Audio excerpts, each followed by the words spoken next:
Hi student, good morning to all of you. Myself is Himanshu Pandey और आज हम बात करेंगे क्लास 11 के केमिस्ट्री। ध्यान है, क्लास 11 की केमिस्ट्री में दो बुक हैं, पार्ट फर्स्ट और पार्ट सेकंड। पार्ट फर्स्ट का पहला चैप्टर है some basic concepts of chemistry. इसी के विषय में आज हम बात करेंगे। ध्यान है, some basic concepts of chemistry, जब जैसे ही हमारे पास ये हेडिंग है, ये जानना जरूरी है केमिस्ट्री क्या है। देखेंगे केमिस्ट्री के कुछ डिफिनेशंस हमने लिखे हैं, देखते हैं। Chemistry is a branch of science that deals with the form and properties of matter and substances और द इंटरेक्शन बिटवीन इंडिविजुअल्स। और डिफिनेशन है, देखते हैं। Chemistry is the scientific discipline involved with elements and compounds composed of atoms, molecules and ions, their composition, structure, behavior, properties and the changes they undergo during a reaction with other substances। देखिए दोनों definition एक जैसी और ढेर सारे definition आप देख सकते हैं। इसका कंक्लूजन क्या है कि केमिस्ट्री साइंस की वह ब्रांच है जिसमें हम किसी भी मैटर के, सब्सटेंस के, रिएक्शन के, उसके प्रॉपर्टी के, उसके बिहेवियर के, उसके स्ट्रक्चर के और कोई भी रिएक्शन को किसी दूसरे सब्सटेंस से करता है तो उसके विषय में हम जानकारी प्राप्त करते हैं। यही है केमिस्ट्री। ध्यान देना कि इंपॉर्टेंस ऑफ केमिस्ट्री की अगर बात की जाए तो कई इंपॉर्टेंस है, जिसमें से कुछ इंपॉर्टेंस मैंने आपको लिख दी है। देखें, सप्लाई ऑफ, ध्यान रखिए फूड सप्लाई में भी केमिस्ट्री इंपॉर्टेंट रोल प्ले करती है।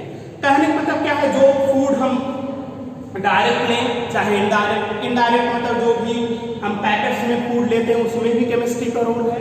जानिए उसमें नाइट्रोजन फिलअप की जाती है। जब नाइट्रोजन फिलअप की रहती है, उसमें रहता है तो वो क्या होता है, प्रिजर्व किया रहती है फूड से को, वो खराब ना हो।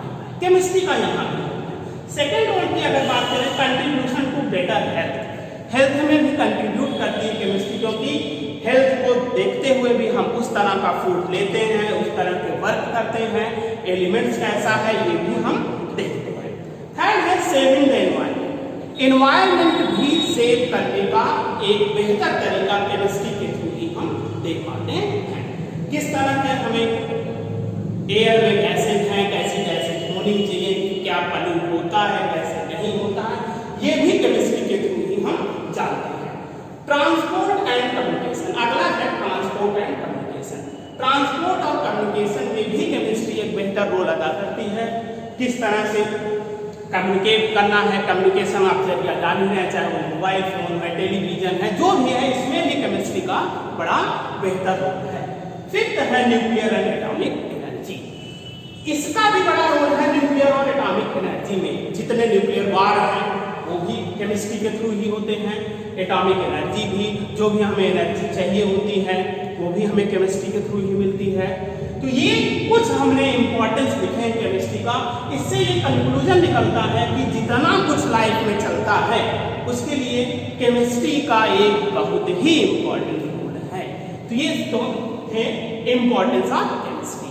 तो बेटा ध्यान है, हम फिर आते हैं उस और पॉइंट पे जहां हम डेफिनेशंस ऑफ केमिस्ट्री था, इसमें कुछ पॉइंट है उसे हमें एक्सप्लेन करना है, क्योंकि डिफिनेशंस तभी बेहतर हो पाएगा जब हम सब पॉइंट को जानें। देखिए बेटा, इसमें ध्यान है, सेकंड डिफिनेशन हमारे पास है, इसमें कुछ वर्ड हैं, एटम्स हैं, मॉलिक्यूल्स हैं और आयंस हैं। इसे भी हम वन बाय वन देखते हैं। देखो, फर्स्ट आप एटम्स, मॉलिक्यूल्स एंड आयंस में फर्स्ट इज एटम्स। ध्यान रखें, atoms are tiny or smallest particle which participate in a chemical reaction। ध्यान है बेटा, अब सुनते हैं, participate in a chemical reaction। कि किसी भी केमिकल रिएक्शन में पार्टिसिपेट तो करता है बट नॉट फ्री। ध्यान रखिएगा, यह फ्री नहीं होता है। एटम्स पार्टिसिपेट करता है लेकिन फ्री नहीं होता है। और ध्यान है, सबसे इंपॉर्टेंट चीज है, कभी कभी पूछा भी जाता है कि एटम वर्ड दिया किसने। सबसे पहले एटम वर्ड दिया था जॉन डाल्टन। ध्यान है बेटा, ये किसने दिया था, जॉन डाल्टन। इसी तरह जस्ट अपोजिट है मॉलिक्यूल। मॉलिक्यूल के विषय में हम सुनते चले। एटम क्या था, also a teeny or smallest particle which does not participate in a chemical reaction. ध्यान है, does not participate in a chemical reaction. और पार्टिसिपेट ये नहीं करता बट फ्री, लेकिन ये क्या होता है, फ्री होता है। सिंपल से कई एग्जांपल आप ले सकते हैं। एक एग्जांपल हमने हाइड्रोजन के केस में ही, हाइड्रोजन के दो एटम आपस में अटैच होते हैं तब वो जाके हाइड्रोजन मॉलिक्यूल बनाते हैं। ये देखें दोनों हाइड्रोजन के एटम हैं और ये क्या है, हाइड्रोजन का मॉलिक्यूल है। अगर पढ़ा जाए तो इसे कैसे पढ़ेंगे, this is the one molecule of hydrogen in which two atoms of hydrogen are present. कहने को तो देखें ये रिएक्शन में पार्टिसिपेट कर रहे हैं लेकिन फ्री नहीं है, तो ये एटम की डिफिनीशन है। ये देखें रिएक्शन के बाद मिल रहा है, यह मॉलिक्यूल है, रिएक्शन में पार्टिसिपेट ये नहीं कर रहा। बेटा ध्यान दे, मॉलिक्यूल वर्ड को सबसे पहले बताया था अवोगाड्रो ने। मॉलिक्यूल वर्ड को किसने बताया था, अवोगाड्रो। ये तो एटम्स और मॉलिक्यूल्स की बात हो गई। और तीसरा आता है आयंस। ध्यान दें, आयंस की अगर बात की जाए, तीसरा पार्ट है आपका आयन। देखिए आयन सिंपल से अगर आयंस को डिफाइन करना चाहें, ions are defined as the atoms are group of atoms which have charge. ध्यान दें, कोई एटम हो चाहे ग्रुप ऑफ एटम हो, अगर उसके ऊपर चार्ज है तो वह क्या होता है, आयंस होता है। देखिए ये एटम था, ये दोनों एटम है और ये है group of atom. Group of atom कहने मतलब सल्फर और ऑक्सीजन कई एटम है, इसी कारण से ग्रुप ऑफ एटम। बेटा ध्यान रहे, अगर पॉजिटिव चार्ज है जिसे केटायन कहते हैं और अगर किसी पर नेगेटिव चार्ज है यह एनायन होगा। इस पर भी नेगेटिव चार्ज है, यह भी एनायन होगा।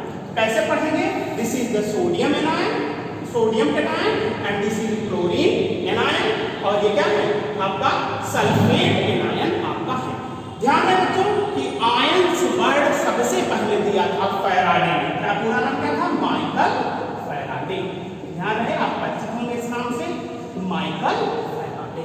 तो आपको ध्यान देना, एटम वर्ड डाल्टन ने दिया था, मॉलिक्यूल अवोगाड्रो ने दिया था और आयंस वर्ड को फैराडे ने दिया था। आयन दो तरह के होते हैं, केटायन और एनायन। पॉजिटिव चार्ज को केटायन और नेगेटिव चार्ज को एनायन कहते हैं। और बेटा ध्यान रहे कि पहली डिफिनीशन जो मैंने लिखा था उसमें एक वर्ड है मैटर, इसे भी हम जानते चले क्योंकि जो भी डिफिनीशन है उसे जानना चाहिए। तो मैटर की अगर बात की जाए तो ध्यान दें, मैटर सिंपल सी डिफिनीशन की अगर बात किया जाए, matter is defined as anything which occupies space, space and has some mass and also volume है। तो सिंपल सी जो कोई भी थिंग, कोई भी वस्तु है जो कुछ स्थान घेरती हो, मास हो, वॉल्यूम हो, उसे मैटर कहते हैं। ये भी चीजें हम जानते हैं कि मास क्या हो सकता है और वॉल्यूम क्या हो सकता है। ध्यान दें बेटा, मास सिंपल सी बात है, मास को जब भी डिफाइन किया जाता है कि मास होता है amount of matter, amount of matter होता है, amount of matter in any thing, या एनी आप कर सकते हो कि एनी सिंपल सी बात है।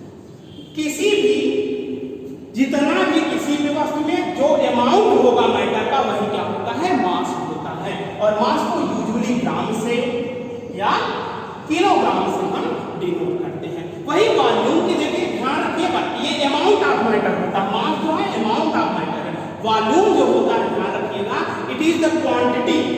ये क्या होता है, क्वांटिटी होता है जो मैटर ऑक्युपाई, जो ग्रहण करती है, या आपका उसमें या कहते हैं quantity occupied by matter. Matter चाहे सॉलिड हो, लिक्विड हो, चाहे गैस हो। तो ध्यान रखिएगा। और कभी कभी और बेहतर हम जाने तो वॉल्यूम की क्वांटिटी ऑक्युपाइड बाय मैटर, यह कैसी क्वांटिटी होनी चाहिए, 3 डायमेंशनल स्पेस का होना चाहिए। 3 डायमेंशनल स्पेस कहने का मतलब है कि एक्स एक्सिस, वाई एक्सिस सब में आपका अपॉन स्पेसिफाइड हो। ये मास और वॉल्यूम था मैटर। ध्यान दें स्टूडेंट, ये मैटर था, डेफिनेशंस ऑफ केमिस्ट्री थे, इंपॉर्टेंस ऑफ केमिस्ट्री थे, और आपका फिजिकल प्रॉपर्टीज और केमिकल प्रॉपर्टीज के बेस पे मैटर को अगले वीडियो में हम डिस्क्राइब करेंगे। Thank you.